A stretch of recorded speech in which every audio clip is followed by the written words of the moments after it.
안녕하십니까. 지금부터 공공디자인 진흥계획에 대해서 설명을 드리도록 하겠습니다. 설명 순서는 진흥계획, 가이드라인, 표준디자인, 그리고 활용까지 4파트로 나눠서 설명을 드리겠습니다. 설명에 앞서서 진흥계획이 무엇인지에 대해서 말씀을 먼저 드리겠는데요. 진흥계획은 공공디자인 진흥법에 따라서 수립되는 용역으로서 순수하게 민간의 영역이 아닌 공공의 영역에서 접근한 법으로서 공공의 디자인 정진을 목적으로 하는 법입니다. 따라서 공공디자인 진흥계획이란 한 도시의 공적인 디자인 정책을 수립하는 계획으로 향후에 함안군에서 진행하는 모든 공공디자인 정책이나 설계의 기준에 방향성을 수립하는 계획이라고 보시면 됩니다. 따라서 공공디자인은 한 부서나 또는 한 개인이 추진한다고 해서 만들어지는 것이 아니라 구성원 전체가 함안군이 가진 디자인의 위치를 만들어가는 것입니다. 첫 번째 파트인 진흥계획 부분에 대해서 설명을 드리겠습니다. 과업의 진행 현황에 대해서 잠시 말씀을 드리면 착수보고 이후에 2차례에 걸쳐 함안군 읍면 전체에 대해서 공공시설 현황에 대한 현장조사와 인터뷰, 그리고 진흥계획 용역 수립에 따른 전문가 자문, 중간보고와 의회보고, 공무원을 상대로 하는 교육과 의견 수렴을 통해서 공공디자인 진흥위원회의 심의를 거쳤고, 이에 따라서 오늘 주민공청회에 대한 설명에 이르게 되었습니다. 과업명은 함안군 공공디자인 진흥계획 수립 용역으로서 과업의 범위는 진흥계획과 가이드라인, 표준디자인으로 크게 나누어지는 과업입니다.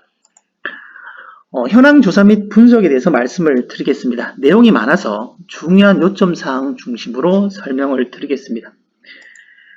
함안군의 인구는 읍 소재지의 비율이 인근 지역에 비해서 높은 편입니다. 또한 주변 도시의 어떤 요인에 따라서 인구 변화가 생기고 읍면의 편차, 인구의 편차 비율이 높습니다. 소멸 위험도는 진입 단계에 있으면서 외부적인 요인에 의해서 인구 변화에 영향을 받는 도시이기도 합니다. 두 번째, 인프라 현황을 보시면 교통은 고속도로를 중심으로 연결되고 공공시설 중 복지시설이 조금 부족한 편입니다. 산업단지가 군부지역인 점을 고려할 때도 상당히 많은 편이고 북부지역을 중심으로 해서 동서로 이원화되어 있는 형태를 보이고 있습니다. 자원 현황들을 또 조사를 해봤는데요. 자원 현황은 대부분 생태 관광지가 인기가 높은 편입니다. 안전사고에 대해서도 조사를 했는데 기본적으로 범죄는 인구 대비해서 특히 군북면이 조금 높은 편인 걸 빼고 나면 전반적으로 범죄율은 높지 않습니다. 공단지역에서 마약에 의한 범죄가 종종 발생하고 있는 것이 특이한 점이고요. 대부분 노상에서 폭력 사건의 발생률이 높은 편입니다.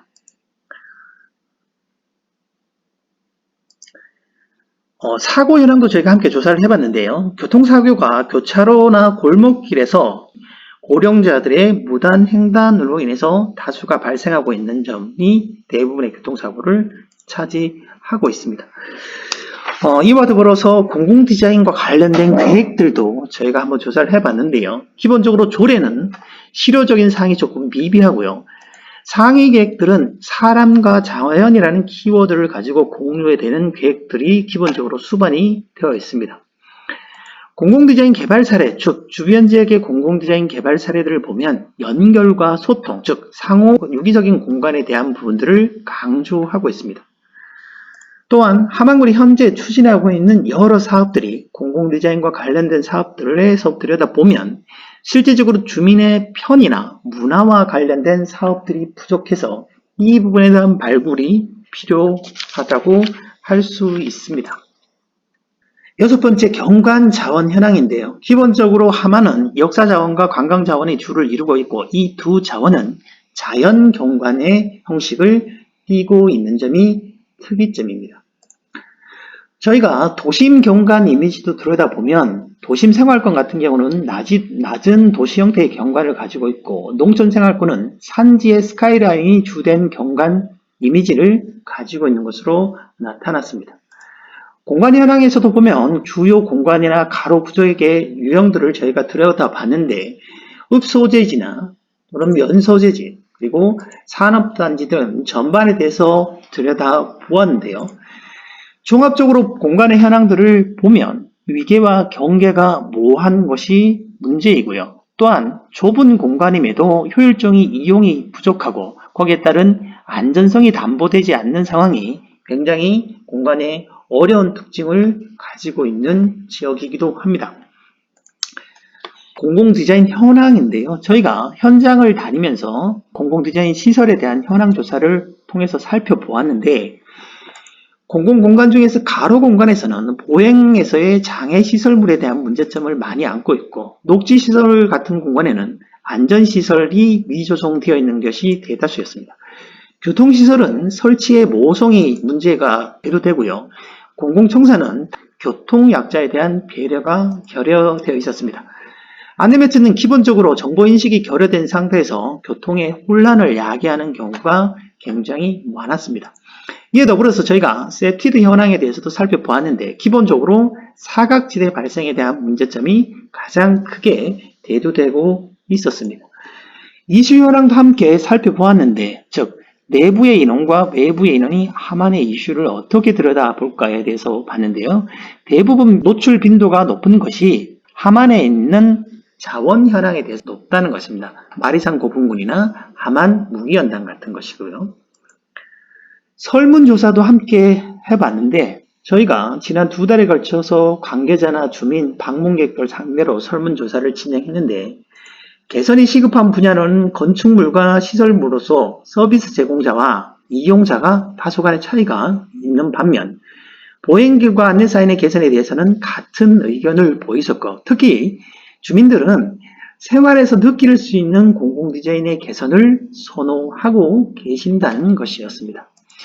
이를 통해서 저희가 종합적으로 분석을 해보면, 공공디자인 정책은 일상의 편의를 담아내는 디자인 정책으로서의 방향에서 공간 활용도를 높이거나 사용자 입장을 담는 시설이 반드시 필요한 것 같습니다. 이와 함께 함안군에서 지능 정책을 일관성 있게 추진하는 것이 굉장히 중요하고, 그 추진의 동력으로서는 행정적인 제도나 전담 조직을 반드시 정비 또는 강화를 통해서 일관성과 지속성을 유지하는 것이 굉장히 중요한 상황이라고 판단을 하였습니다. 지능계획에 대한 방향을 어떻게 잡아야 될 건가 함안에 대해서, 앞서 현황조사를 통해서 도출한 상황을 바탕으로 함안군이 안고 있는 공공디자인 문제는 크게 6가지로 볼 수 있는데요. 첫 번째, 공간의 문제라든가 도시정비사업의 문제, 도시 성격을 고려하지 않는 문제, 그리고 제도와 실천의 문제도 함께 안고 있고요. 이와 더불어서 정책의 문제를 가지고 있다는 것입니다. 즉, 함안군의 공공디자인 방향은 현실을 직시하고 문제점을 하나씩 해결해 나가는 방향으로 공공디자인을 추진해야 합니다. 주민 편의 증진을 기본으로 볼 때 넓고 뚫려있는 공간 이미지를 만든다든가, 기능적인 시설을 갖춘 도시로서의 이미지, 그리고 주민 일상을 최우선하고 다양한 계층이 함께 사용할 수 있는 시설물을 갖추거나, 주민이 직접 또는 간접적으로 참여해서 도시의 이미지를 바꾸는 공공디자인 추진 정책의 전략을 구현하는 것이 필요합니다. 이를 위해서는 공공디자인 정책에서 공공디자인 추진체계와 기초체계 마련이 반드시 필요하고요. 주민과 함께 할 수 있는 스몰 디자인에 대한 사업의 추진, 거기에 따른 거점별 중점 과제 추진이 반드시 뒤따라야 할 목표 전략이라고 할 수 있습니다.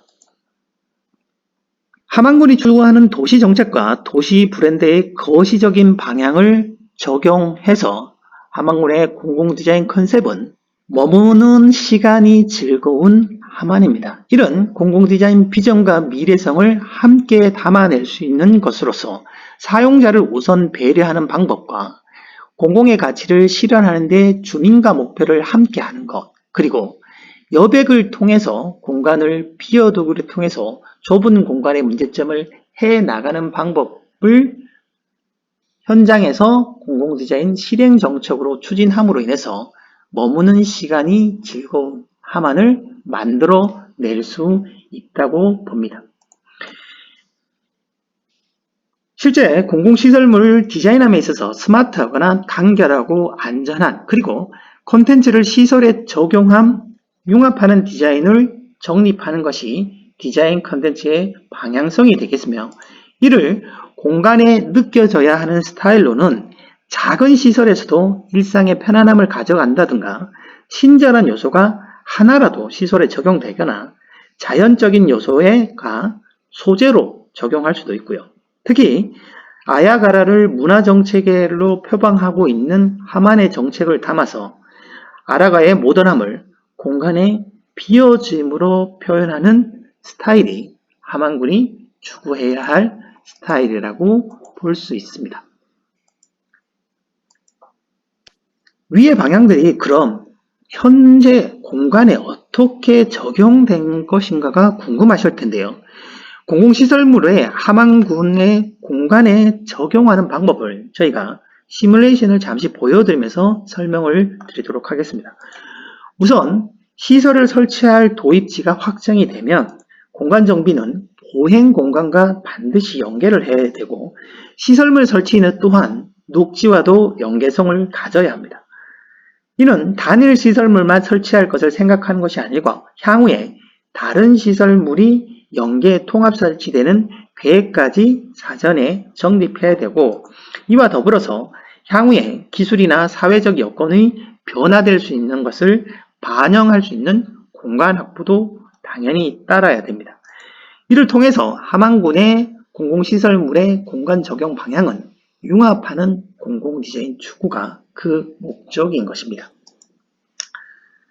현 시점에서 하만군의 공공디자인의 목표점은 저희가 4가지로 보고 있는데요. 그 첫 번째가 공공디자인을 위한 추진체계를 정비하고 지능계획과 같은 거시적인 기초체계를 확립해서 주민들이 그 체계 내에서 함께 할 수 있고 함께 할 수 있는 내용의 거점별 중점 과제를 현 시점에서 하만군의 공공디자인 목표라고 할 수 있습니다. 앞서 지능계획의 방향을 지금부터 그러면 어떻게 순차적으로 전개해 나갈 것인가에 대해서 설명을 드리도록 하겠습니다. 첫 번째로 추진체계 정비는 공공디자인 전담 조직을 두는 것에서 시작합니다. 즉, 조직에서 공공디자인을 잘 아는 전문가로 확충하고 확대 발전시켜서 총괄하는 체제로 만들어 가는 것입니다. 이와 더불어서 뒷받침할 법규도 명확하게 정비해야 합니다. 두 번째로 기초체계 확립인데요. 기초체계 확립을 하기 위해서는 공공디자인도 권역으로 구분해서 그 권역별 사업을 단계적으로 추진하는 것이 굉장히 중요합니다. 따라서 생활권역과 산업단지 권역, 관광권역으로 구분해서 정비할 방향성을 수립하고 하만군이 안고 있는 문제를 우선적으로 추진할 사항과 지속적으로 추진할 사항을 단계적으로 구입해서 도입 단계, 실행이나 확산 단계로 공공디자인 정책 사업과 개발 사업을 추진하는 것이 중요합니다. 공공디자인이 지능이라고 하지만 주민과 함께 하지 않는다면 실제적으로 하만군의 공공디자인 지능은 이루기가 어렵다고 봅니다. 그와 함께 앞서 공공디자인의 질은 구성원 전체가 하만군의 공공디자인 성격의 위치를 만들어 간다고 말씀드렸다시피 주민들의 동참이 절대적으로 중요한 사항입니다. 공공디자인에서 주민 참여는 전제 조건이 2가지 정도가 따르는데요. 그 첫 번째가 말 그대로 공공이라는 말에서 알 수 있듯이 공공 디자인은 사익이 아니라 공공의 이익, 공공성을 추구한다는 인식을 주민 여러분들이 반드시 해주셔야 되고요. 여기에 주민들이 강제성이 아니라 자발적으로 참여해서 이루어지는 체계여만 한다는 것이 두 가지 전제 조건입니다. 이 전제를 생각하고 지금부터 들어주셨으면 하는데요. 공공 디자인에 대한 정보를 함안군이 제공을 하면 주민들은 추진단으로서 활동에 참여하고 함안군은 여기에 따른 다양한 교육이라든가 지원을 통해서 공공 디자인 사업에 대한 이해도를 높이고 참여시키고 나가는 큰 골자를 말하는 것입니다. 세부적으로 보면 주민 여러분들 중에서도 군이 시행하는 여러 사업이나 위원회 활동 등에 직간접적으로 또는 단계적인 과정을 통해서 참여하실 수 있고, 또한 참여하는 주민들 분 중에서 리더도 양성될 수 있습니다. 또한 거기에 참여하는 주민들 간 커뮤니티 행성이 이루어지고 참여하지 않는 분들까지 참여한 분들을 통해서 자연스럽게 공공디자인 커뮤니티를 이슈화시켜 나가는 방법으로 진행을 해야 되고, 참여하는 주민들도 보시는 것 같이 다양한 의견들을 가지고 계실 거고, 또한 주민들 사이에서도 능력치가 다를 것이라고 봅니다. 따라서 주민이 추진하는 공공디자인 사업에서 어떤 정책을 결정하는 조직과 현장에서의 사업을 결정할 조직으로 크게 이원화시켜서 발전시켜 나가고 추진단을 구성하는 것이 좋습니다.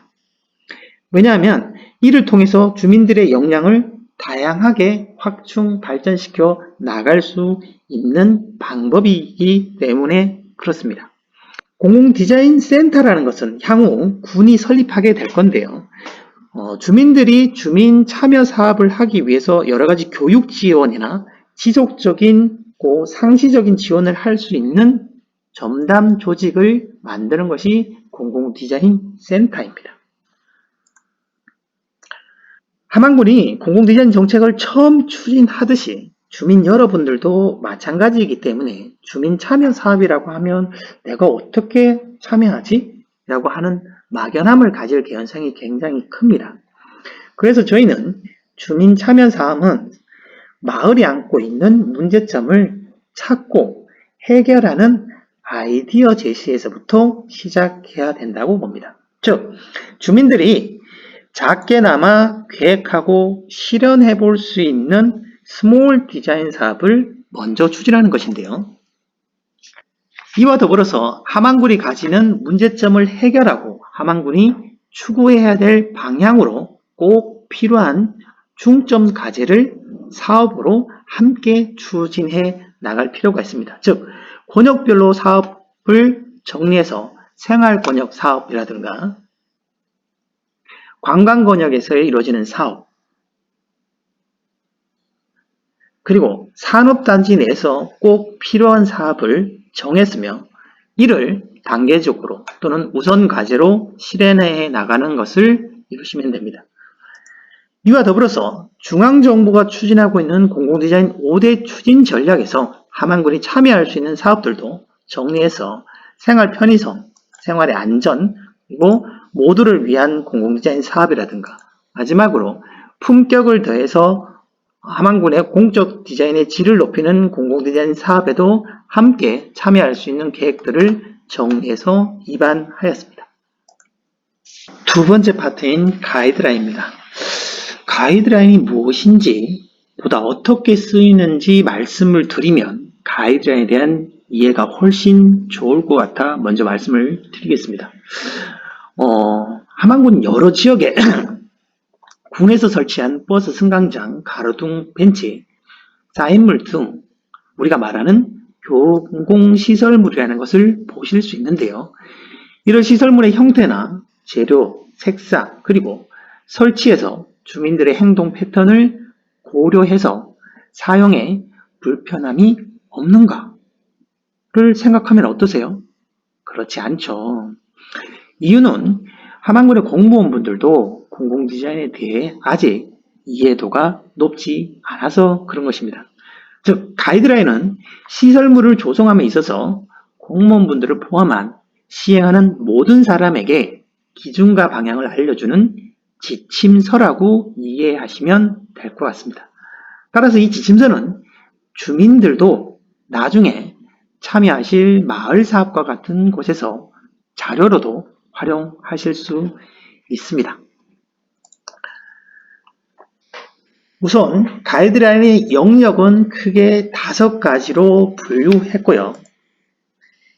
개별 시설물 간의 정의라든가 꼭 적용해야 될 사항, 그리고 세부 항목을 정리해서 이해도를 높이고자 했습니다. 기존의 가이드라인으로 대표되는 경상남도 가이드라인인데요. 지난번에 수립된 가이드라인이긴 합니다만은 보시는 것처럼 글로만 되어 있어서 쉽게 이해하기가 되게 어렵습니다. 따라서 함안군의 가이드라인은 모든 참여자에게 활용이 용이하도록 시각화된 지침서로서 구성하고자 합니다.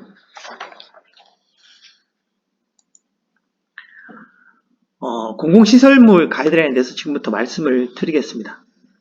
공공시설물은 주민 여러분들이 간접적으로 이용하는 시설이지만 실제 문제가 되는 것이 설치 기준이 없거나 개별적으로 설치되거나 또는 보행 공간에 방해가 되도록 설치되는 등의 문제점을 안고 있습니다. 함안군이 보행 공간이 좁다는 문제점을 해결하기 위해서는 지주를 통합한 시설물을 설치하거나 보행로 위로 튀어나온 볼트나 너트를 매립하고 보행 구간에는 시설물을 설치하지 않는 것이 필요합니다. 따라서 시설물을 디자인할 때부터 시설물이 가지는 원래 기능을 우선하고 또한 통합하고 그리고 주민이 여러분들이 이용하는데 최소한의 안전이 확보되도록 계획하는 것을 단계적으로 두어야 합니다. 그 첫 번째로 버스 승강장에 대한 세부 사항을 말씀을 드리겠습니다.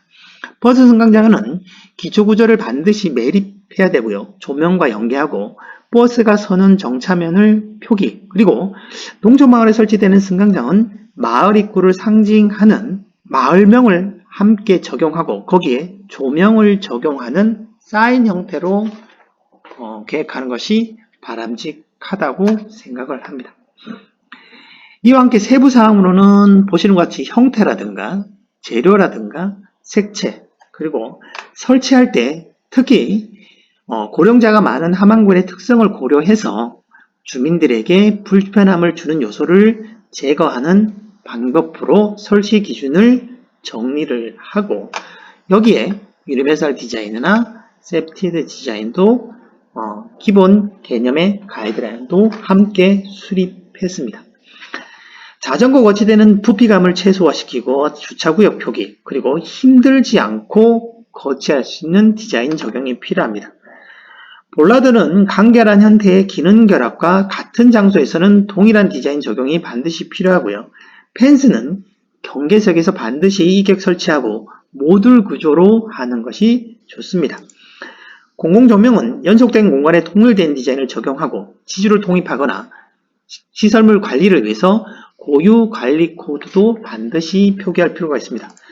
무단횡단 방지시설은 간결하면서도 새로운 패턴을 적용하고 고강택 재료를 사용하되 부분적으로 사용하셔야 됩니다. 벤치는 형태보다는 기능에 중점을 두고 다른 시설과 연계해서 설치하고 야외 테이블은 햇빛 가림 시설과 함께 설치하고 조명과 연계하는 것이 좋습니다. 그늘막은 기본적으로 가로변에 설치하는 시설이기 때문에 2.4m 이상의 조명과 연계하는 것이 좋습니다. 퍼글러는 다중이용시설의 복합이용시설 개념을 가지고 있기 때문에 2면 이상을 반드시 개방하고 개방된 출입구는 1m 이상을 항상 유지하셔야 됩니다. 클린하우스는 농촌지역에서 주로 마을 입구에 설치되는 규모가 큰 시설물입니다. 여기에 대형 폐기물도 함께 버려지는 점을 고려했을 때 마을명과 내부 조명, 개방된 구조가 반드시 따라야 합니다. 휴지통은 분리수거가 가능한 형태로 제한해서 설치해야 되며 사방이 개방되는 곳에 설치하는 것이 바람직합니다. 내전함과 신호 제어함은 콘크리트 기단을 반드시 좀 지향해 주셨으면 하고요. 형태의 통일성을 유지하되 녹지대 설치를 권장드립니다. 방제시설은 기본 규정을 준수하되 주정차 금지 구역을 도면에 표시하는 것을 확대적으로 시행할 것을 권고드리고요. 반드시 보호대를 설치해 주십시오. 맨홀은 보행로 중심 부분에는 설치를 지향해야 하며 괄호 화분대와 수목 보호대는 모듈형으로도 정리하되 기능적으로 결합 형식이 가능한 형태를 권장드립니다. 공사 가림막은 여러 홍보시설 또는 로고들이 비치될 수 있는 공간이기 때문에 로고와 홍보 이미지의 면적에 대한 비율을 조정해서 정비할 필요가 있습니다. 함안군의 요청에 따라서 저희가 디자인도 3가지 타입으로 제안을 해서 가져온 상태입니다.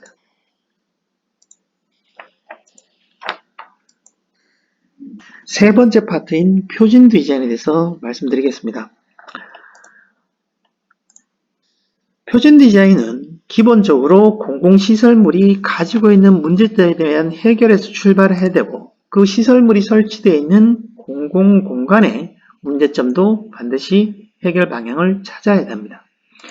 이를 해결하기 위해서는 시설물이 가진 문제를 해결하는 여러 가지 방안과 공간이 가진 문제를 해결하는 방법을 함께 고민해야 되고 여기에 앞서 지능계획이 추구하는 공공디자인의 이미지를 담아내야 하고 공공디자인의 컨셉이 자연스럽게 녹아있는 형태가 이루어져야 합니다.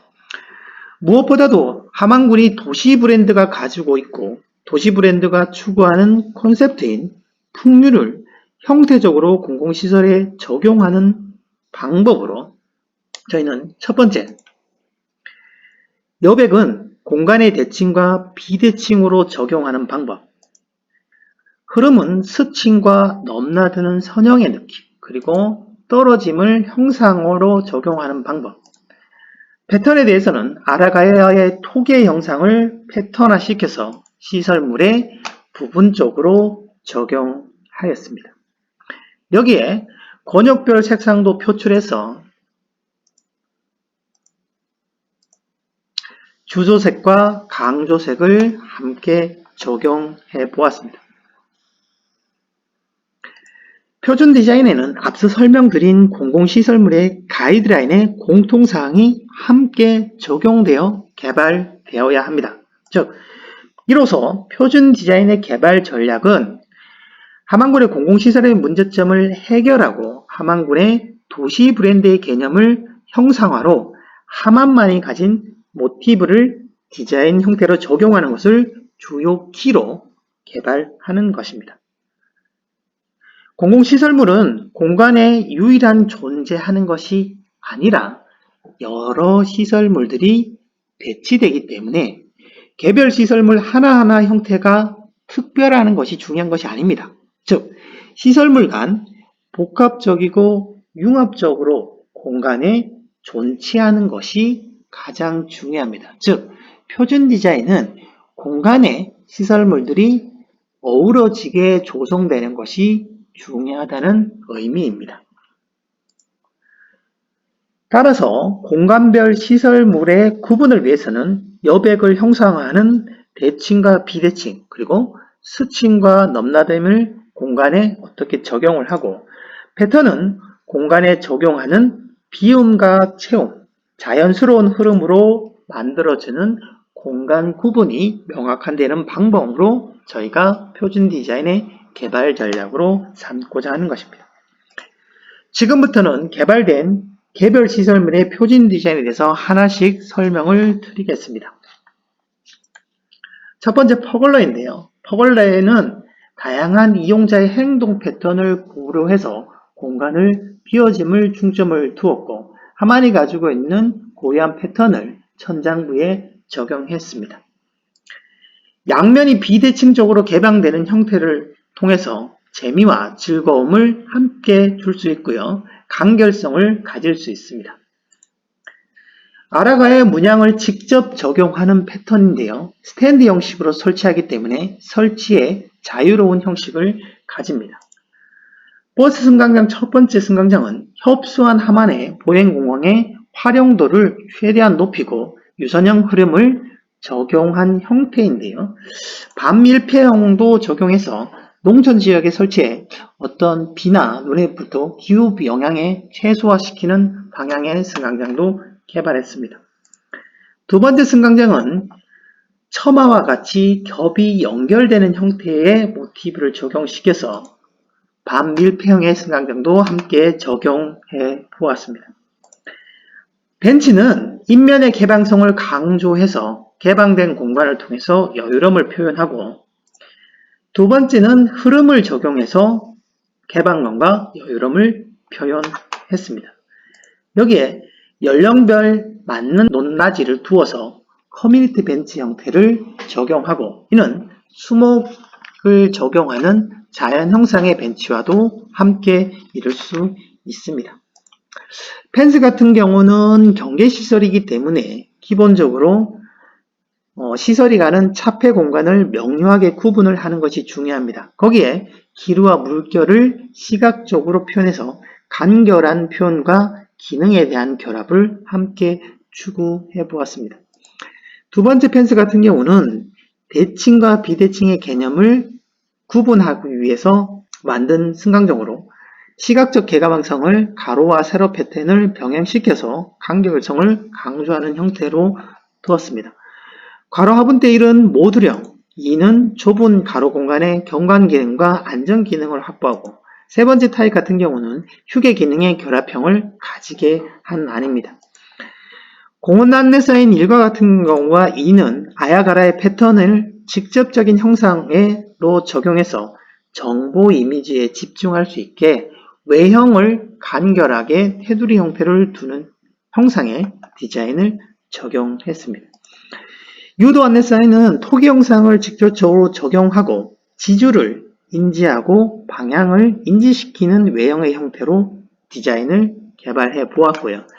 지정벽보판은 건축물 앞에 설치를 하다 보니까 건축물에 이완되지 않고 기본적으로 규격화된 벽보물이 적용될 수 있는 디자인을 개발해 보았습니다. 가로등 1, 2환과 3환 모두 굴곡진 부분의 디자인 요소를 가미시키고 거기에 행잉 바스켓이나 게시대의 기능을 통합하는 방향으로 디자인을 정립해 보았으며, 휴지통은 기본적으로 양면을 개방하되 색을 통해서 권역별 인지성을 가질 수 있는 디자인을 정립했습니다. 볼라드 첫 번째는 복합기능, 즉 볼라드와 경계벤치, 두 번째는 경계시설에서 기능성이 충실한 형태, 그리고 세 번째는 경계시설과 조명을 적용한 통합시설로의 디자인을 적용하고자 했습니다. 자전거 거치대는 좁은 지역에 설치하는 것이 많기 때문에 설치가 용이하고 거치가 용이해야 됩니다. 거기에 기본적으로 간결한 형태이기 때문에 시인성을 높이기 위해서 사선 형태를 준 디자인입니다. 클린하우스는 기본적으로 규모가 있는 큰 대형 폐기물을 저치할 수 있는 공간이기도 하게 되기 때문에 개방된 구조의 사용성 편의를 위해서 인지성을 강화한 형태의 디자인을 정립했습니다. 마지막 네 번째 파트인 지능계획의 활용인데요. 그러면 이런 지능계획이라든가 가이드라인, 표준 디자인을 정립했는데 이것을 어떻게 활용하느냐에 대한 부분들이 필요할 것 같아서 간략하게 좀 설명을 드리겠습니다. 첫 번째로 주민들이 활용하는 방법은 이렇습니다. 보시는 것 같이 주민 여러분들이 군에서 추진하는 공공디자인 사업에 참여하실 때 마을의 문제점을 찾는 단계에서부터는 지능계, 시설물인 설치 단계 또는 활용하는다는 가이드라인을 적용하시면 되고요. 이에 대한 부분도 이용하기가 어렵다면 향후에 함안군이 전담 조직이 만들어질 테고 전담 조직 내에 전담 조직의 전문 인력이 구성되게 됩니다. 이를 관리 감독할 수 있는 체계로 만들기 때문에 공공디자인 사업에 이해하고 추진해 나가는 부분에서 적극적인 조언을 요구하시면 될 것 같습니다. 두 번째로 행정적인 업무에서 어떻게 활용할 것인가에 대해서 말씀을 드리면 진흥계획은 사업 계획 단계에서부터 활용을 하시면 되고요. 가이드라인이라는 것은 시설물의 설계나 시공 단계에서 활용하시면 됩니다. 표준 디자인은 사업의 실행 단계에서 기본적으로 활용 지침서로서 디자인 성과품으로서 활용하시면 되고요. 마지막으로 공공 디자인에 대한 공무원이나 주민 여러분들의 교육을 담당하게 될 때 그 교육에서 직간접적인 교본으로 활용하시면 됩니다. 이상으로 공공디자인 진흥에 관한 설명을 마치도록 하겠습니다. 감사합니다.